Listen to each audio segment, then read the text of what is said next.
애청자 여러분 안녕하십니까? 기자수첩 시간입니다. 인플레이션이 40여 년 만에 가장 높은 상황에서 LA를 포함한 캘리포니아주의 렌트비도 천정부지로 치솟고 있습니다. 특히 의식주 가운데 가장 높은 비중을 차지하는 주거비용이 급증하고 있지만 사실상 대책은 없는 상태여서 서민들은 내 집 마련의 꿈은커녕 시름만 깊어지고 있습니다.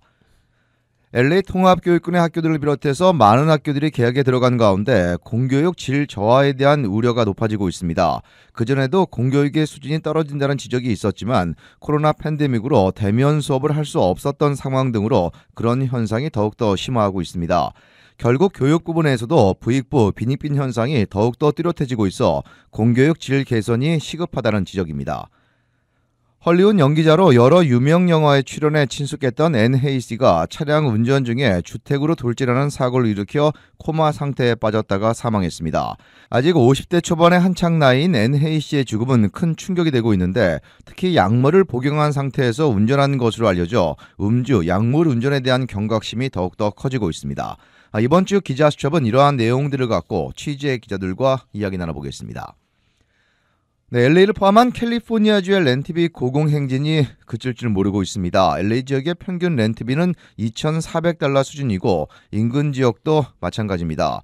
이처럼 의식주 가운데 가장 중요한 주거 비용이 고공행진하고 있지만 대책은 사실상 없는 상황에 가깝습니다. 그칠 줄 모르는 렌트비 인상과 주민들의 생활고 이왕 기자와 함께 이야기 나눠보겠습니다. 네, 기자, 렌트비가 고공행진해서 어렵다는 상황은 사실 어제 오늘의 문제는 아닙니다만 현재 렌트비 어느 정도 수준입니까? 네, 이 부동산 웹사이트 줌퍼닷컴에 따르면 이 원베드 기준 LA 지역 평균 렌트비는 $2,450입니다. 이 1년 전과 비교해서 무려 20%, $400나 더 높아진 수준이죠. 이 한인타운을 포함하는 윌셔센터 코리아타운 지역은 $2,350로 나타났습니다. 인근 LA 다운타운이 $2,897, 미드시티 웨스트가 $2,748, 센트럴 헐리우드는 $3,000 수준입니다. 네, 원베드 가격이 이렇게 비싼데 서민들 입장에서 투베드는 엄두도 나지 않는 상황이죠. 맞습니다. 이 전국 저소득층 주택연합은 최저임금과 렌트비 격차가 얼마나 심각한지 보여주는 새로운 보고서를 발표했습니다. 이 보고서에 따르면 캘리포니아주에서 투베드 아파트를 렌트를 하려면 이 시간당 평균 $39 1센트를 벌어들이는 정규직이어야 하는 것으로 나타났는데요. 이 캘리포니아주 최저임금이 시간당 $15인 것을 감안할 때 2배 이상 차이가 나는 겁니다. 네. 그렇다면 8시간 주 20일 근무 기준으로 보겠습니다. 이 시간당 $39 1센트면 $312 8센트고요. 이 20일 근무를 하면 $6,241 6센트, 이 연봉으로 따지면 $74,899 정도 됩니다. 특히 남가주 지역들에서의 최저임금과 투베드 기준 렌트비 격차가 심했습니다. 이 LA 거주자들은 투베드를 렌트하기 위해서 시간당 $39 31센트, 이 오렌지 카운티 거주자들은 시간당 $44 69센트를 벌어들여야 하는 것으로 나타났습니다. 이는 말 그대로 평균입니다. 이 가장 높은 소득과 가장 낮은 소득의 중간치죠. 이 정말 고액 연봉자가 아니고서는 캘리포니아주에서 렌트하면서 살기 힘들다는 겁니다. 네, 이는 렌트비를 기준으로 상정할 때 지금 시간당 임금인데 사실 생활비가 크게 올랐기 때문에 이보다 훨씬 더 많이 벌어야지 이런 지역에 생활할 수 있고 또 생활이 정상적으로 할 수 있다는 얘기인데, 자, 라디오 코리아 기사를 봐도 렌트비가 얼마나 올랐는지를 알 수 있죠. 그렇습니다. 이 지난 2015년 기사입니다. 불과 7년 전이죠. 이 LA 한인타운 렌트비 중간 가격이 너무 비싸다는 기사였습니다. 네. 그런데 이 기사는 당시 원베드 기준 아파트 평균 렌트비 중간 가격이 이 $1,300를 넘어서 너무 비싸졌다는 것이 골자입니다. 이 현재와 비교하면 불과 7년 만에 이 $1,100가 비싸졌다고 추산할 수 있는 겁니다. 이 당시 인접 지역도 마찬가지였습니다. 이 그레이터 윌셔가 $1,500, 웨스트레이크 $1,310, 피커 유니언이 $1,200 수준이었습니다. 사실 이는 말 그대로 7년 전 물가기 때문에 큰 차이가 있을 수는 있겠지만 이 기간 동안 LA 렌트비가 얼마나 올랐는지 알 수 있는 대목입니다. 자, 이 때문에 세입자들이 피부로 느끼는 부담은 지속적으로 커지고 있죠. 맞습니다. 이 국책 모기지 업체 프레디맥이 지난 6월 6일부터 10일까지 2,000명의 미 국민들을 상대로 조사한 설문에 따르면 세입자들의 58%가 지난 12개월 동안 렌트비 인상을 겪었습니다. 또 3분의 1에 해당하는 대상자들이 렌트비가 10% 이상 증가했다고 보고해 있습니다. 이 5가구 중에 3가구는 향후 12개월 이내에 주택 비용을 지불할 능력에 대해서 우려하고 있었고, 이 세입자 5명 가운데 1명은 렌트비 인상으로 이를 지불하지 못할 가능성이 더 높아졌을 것이라고 답했습니다. 이 주택 구입을 계획했던 세입자들 가운데서 4분의 3은 구입을 포기해야 하는 상황입니다. 이 높은 집값이 50%, 금리 인상이 34%, 계약금 마련의 어려움이 39%로 그 이유를 꼽았습니다. 자, 그러니까 소득 중에서 다수가 렌트비로 빠지다 보니까 정상적으로 생활하기가 쉽지 않다 이런 얘기네요. 그렇습니다. 이 주택 외의 생활비 증가로 가장 큰 영향을 미쳤던 항목은 식료품이 66%, 교통이 54%, 외식이 51%, 유틸리티가 49% 순이었습니다. 이에 따라서 오락 등 비필수 품목 지출을 줄이는 것뿐만 아니라 이 41%가 식료품과 유틸리티와 같은 필수품 지출을 줄이고 있다고 말했습니다. 이 44%는 저축을 줄여야 했다고 답했습니다. 하지만 이는 충분하지 않았고, 이 5가구 가운데 1가구는 소득이 필수품 구입을 충당하지 못하는 상황이라고 설명을 했고요. 이 프레디맥 멀티패밀리 대표 케빈 팔머는 이 인플레이션 압력으로 소비자들이 청구서에 대한 지불 능력을 상실하고 있다면서 코로나19 팬데믹 이전보다 생활비 부담이 훨씬 커지고 있다고 지적했습니다.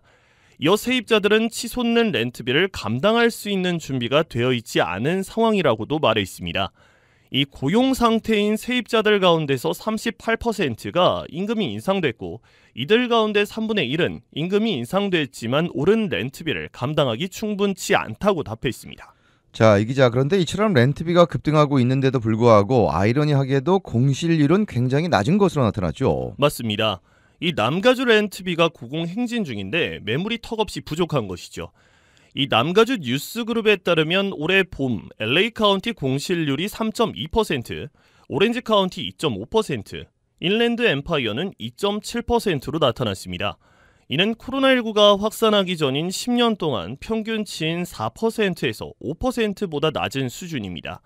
이처럼 공실률이 낮아진 것은 렌트 매물 공급이 수요를 따라가지 못하기 때문입니다. 이는 악순환이죠.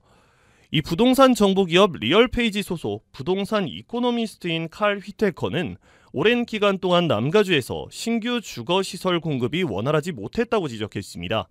이 공급이 수요를 따라가지 못하는 앞선 악조건이 코로나19 사태 속에 더욱 악화됐다는 점을 짚은 겁니다. 이 코로나19 사태 속에 이 퇴거 유예 조치와 주거비용 제공 등 정부 차원의 각종 지원으로 이 세입자 대다수는 기존의 주거시설에서의 생활을 유지할 수 있었죠. 이런 가운데 코로나19 사태가 개선됐고요. 이 렌트 매물을 찾는 세입자들이 급증하면서 공급이 수요를 따라가지 못하는 상황이 더욱 악화된 겁니다. 이 앞선 악순환은 자연스럽게 렌트비 인상으로 이어졌습니다. 네, 돈이 없어서 비싼 렌트비를 감당할 수가 없고 돈이 있어도 매물이 없기 때문에 렌트를 구하기 쉽지 않다는 얘기인데, 자, 한인들 역시 걱정이 이만저만이 아니죠. 그렇습니다.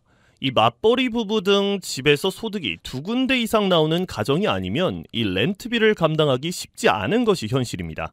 특히 사회 초년생 등 1인 가구의 경우가 그렇습니다. 이번 렌트비를 주제로 기자수첩을 준비하면서 이 한인 A씨를 취재를 했었는데요. 네. 이제 막 직장인이 된 A씨였습니다. 이 A씨는 사회 초년생이다 보니까 세전 $3,000 정도를 벌고 있다고 밝혔습니다. 이 세금을 제하고 나면 $2,500에서 $2,600 정도 벌고 있다는 설명입니다. 그리고 이사를 준비하고 있다고 밝혔는데요. 이 렌트비가 너무 올라서 감당이 되지 않는다는 겁니다. 이 A씨는 $1,200 정도를 렌트비로 쓰고 있다고 했습니다. 그러면 $1,300 정도가 남는데 이 인터넷과 셀폰 비용, 차량 보험비 등을 제하고 나면 $500 정도가 남는다고 합니다. 이에 더해서 생활비 $300 정도를 쓰고 나면 $200가 남는데, 하지만 물가가 너무 올랐다 보니까 $200도 남지 않을 때가 많다고 합니다. 네, $200가 남지 않고 겨우 하루 벌어서 하루 생활하는 상황인데, 자, 그래도 마이너스는 되지 않기 때문에 그나마 다행이다 이렇게 볼 수가 있는데, 이런 부분은 어떻습니까? 네, 일단 제가 현재 집을 방문을 해봤는데요. 이 굉장히 낡은 아파트입니다. 네. 이 돈이 없는데 아파트의 컨디션을 따지냐고 말할 수 있겠지만 사실상 여관보다 못한 수준이었습니다. 이 400스퀘어핏 정도 되고요. 이 작은 취사 기구와 싱크대 정도가 있습니다. 이 침대 하나, 책상 하나, 옷을 걸어두는 행거 정도 하면 꽉 찼다고 느껴질 정도입니다. 이러한 집에 $1,200를 쓰고 있는데 렌트비가 올라서 마이너스 걱정에 이사를 준비 중이라고 했습니다. 자, 그렇다면 A씨는 현재 어떤 준비를 하고 있습니까? 네, 일단 룸메이트 2명과 함께 아파트 한 곳을 나눠 쓰기로 했습니다. 네. 근데 그것도 $700입니다. 이 거실에서 잘 예정이고요. 이 A씨는 이렇게 이야기합니다. 이 비싼 학비 감당하면서 부푼 꿈을 안고 사회에 나왔더니 이렇게 힘들 줄 몰랐다는 것이죠. 이 지붕이 있는 곳에서 거주할 뿐이지 자칫 잘못하면 빚만 쌓여가는 상황에 직면할 수 있겠다는 위기감과 함께 해야 한다고 말했습니다. 이 A씨는 한국의 N4 세대 이야기를 했는데요. 이 3포 세대에서 시작한 N4 세대는 연애, 결혼, 출산, 희망, 취미, 인간관계 등 이 개인 생활에 있어서 포기한 것들이 많은 세대를 지칭합니다. 이 A씨는 이러한 말이 비단 한국에서의 경우만이 아니라고 말합니다. 이 현재 A씨는 돈이 들어갈까봐 데이트는 고사하고 친구 한 명 만나기도 힘든 상황이라고 밝혔습니다. 이러한 상황이 언제까지 이어질까 생각을 하면서 이러한 악순환이 끝나지 않으면 어떡하지라는 걱정을 하고 있습니다. 네, 이러한 현실이 비단 A씨만의 상황이 아니라 사회 초년생들 거의 대부분이 겪는 고통이라고 생각한다면 상당히 문제가 심각한데요. 말 그대로 악순환이 반복이 되고 있는 거죠. 맞습니다. 이 LA를 포함한 전국적으로 임금이 오르기는 합니다. 하지만 물가 상승률에 비하면 턱없이 부족한 수준이죠. 하지만 이를 기업 탓만 할 수도 없겠습니다. 이 대기업들은 직원들의 연봉이 인상된다 하더라도 감당할 여지가 있겠으나 이 중소기업들에게는 굉장히 부담으로 다가오죠. 그렇기 때문에 대기업을 제외한 중소기업에서 근무하는 직원들의 임금은 이 물가 상승률을 따라갈 수 없다고 볼 수밖에 없겠습니다. 그렇다면 거의 임금이 동결된 상황에서 오르는 지출을 감당해야 하는 것이죠. 이 주민들은 지속해서 허리띠를 졸라맬 수밖에 없습니다. 이 한 한인은 취재 당시 이제 졸라맬 대로 허리를 졸라매서 허리가 개미허리인데 이 개미허리에서 더 조르게 되면 허리가 끊어지게 될 정도라고 합니다. 이는 우스갯소리처럼 들릴 수 있겠지만 현재 생활이 얼마나 힘든가를 실감할 수 있게 하는 말입니다. 이 허리띠를 졸라매다가 수익보다 지출이 늘어나서 마이너스로 전환되고 마이너스가 쌓이다가 감당할 수 없는 수준이 되는 악순환이 지속되고 있는 겁니다. 네, 현재가 개미허리인데 더 졸라매면 허리가 끊어질 지경이다. 정말 현재 상황을 그대로 대변하는 말이 아닌가 이런 생각이 듭니다. 자, 이 기자, 그런데 이 이야기는 결국 노숙자 전락 우려가 높아진다 이렇게 바꿔서 이야기할 수 있는 부분은 아닐까요? 그렇다고 할 수 있겠습니다. 이 LA를 짚어보겠습니다. 이 LA는 전국에서 노숙자가 가장 많은 지역 가운데 한 곳입니다.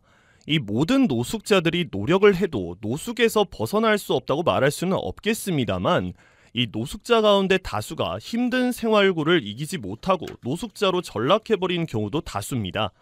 이를 노숙자 수 증가에 대입해 보겠습니다. 이 LA 카운티 내 노숙자 수가 5만 6천여 명 정도입니다. 이 9년 전인 지난 2013년 LA 카운티 내 노숙자 수는 3만 9천 명 정도였습니다. 이 2만 명 가까이 늘어난 것이죠. 이 타 지역에서 유입된 노숙자도 있겠습니다만 대다수가 LA 지역 거주자들입니다. 이 정도면 노숙자를 위한 쉘터와 서비스, 예산은 늘어나는데 이 왜 자꾸 노숙자는 늘어나는가를 고심해 볼 필요가 있겠죠. 이 연방당국 통계에 따르면 소득의 30% 정도만 주거비용에 사용해야 안정된 삶을 살 수 있다고 합니다. 하지만 현재 렌트비를 소득의 50% 이상 지출해도 감당이 되지 않는 주민들이 태반입니다. 이 상황이 이렇다 보니까 이들 가운데는 앞서 말씀드렸듯이 최악의 경우에는 노숙자로 전락할 가능성이 높은 주민들도 많이 있다는 것이죠. 결국 저소득층 이상, 고소득층 이하 주민들의 생활이 안정되지 않으면 노숙자는 늘어날 수밖에 없는 겁니다. 네, 결국 악순환의 고리를 끊는 방법은 앞서 말한 계층을 위한 대책 마련이 되겠군요. 맞습니다.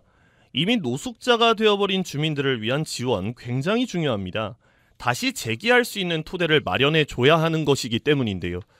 이 때문에 노숙자를 위한 지원에는 수백, 수천만 달러가 매년 투입되고 있습니다. 하지만 거주 비용 지출에 어려움을 겪는 주민들을 위한 지원은 많이 들어보신 적 없을 겁니다. 이 정보를 취합하는 기자인 저조차도 이 거주 비용 지출에 어려움을 겪는 주민들을 위한 지원책에 대해서 많이 들어본 적이 없을 정도인데요. 이 코로나19 사태 이후에 모든 주민들이 어려움에 빠지자 이 정부 차원에서는 현금 지원책을 꺼내 들었습니다. 하지만 앞선 대책은 급한 불끄기 수준이었습니다. 이 일각에서는 이런 지적이 나옵니다. 왜 꼭 일이 터져야 대책을 세우냐는 말입니다. 이 노숙자가 되기 전에 지원을 하고 이들을 먼저 안정화해야 노숙자가 늘어나지 않는 것이 핵심이 될 것인데 이 노숙자가 된 주민들의 지원에 더욱 치중을 하고 있는 현실입니다. 앞서도 말씀드렸지만 노숙자 지원 굉장히 중요합니다. 하지만 노숙자 전락 위기에 직면한 주민들이 구제도 이 비중 있게 다뤄야만 이 악순환의 고리를 끊을 수 있고 이를 위해서 렌트비를 포함한 주거비용 안정화 대책이 절실하다는 지적의 목소리가 커지고 있습니다. 네, 코로나19 사태에 따른 경제적인 어려움이 현재도 여전한 가운데 인플레이션까지 삼중고를 겪고 있는 세입자들의 시름은 깊어져만 가고 있습니다. 네, 이왕 기자 조금 전 언급을 했습니다만 노숙자들 구제 필요합니다. 하지만 일반 주민들이 노숙자로 전락하는 것을 막는 것이 먼저가 아닌가 이런 생각이 듭니다. 네, 이왕 기자 수고했습니다.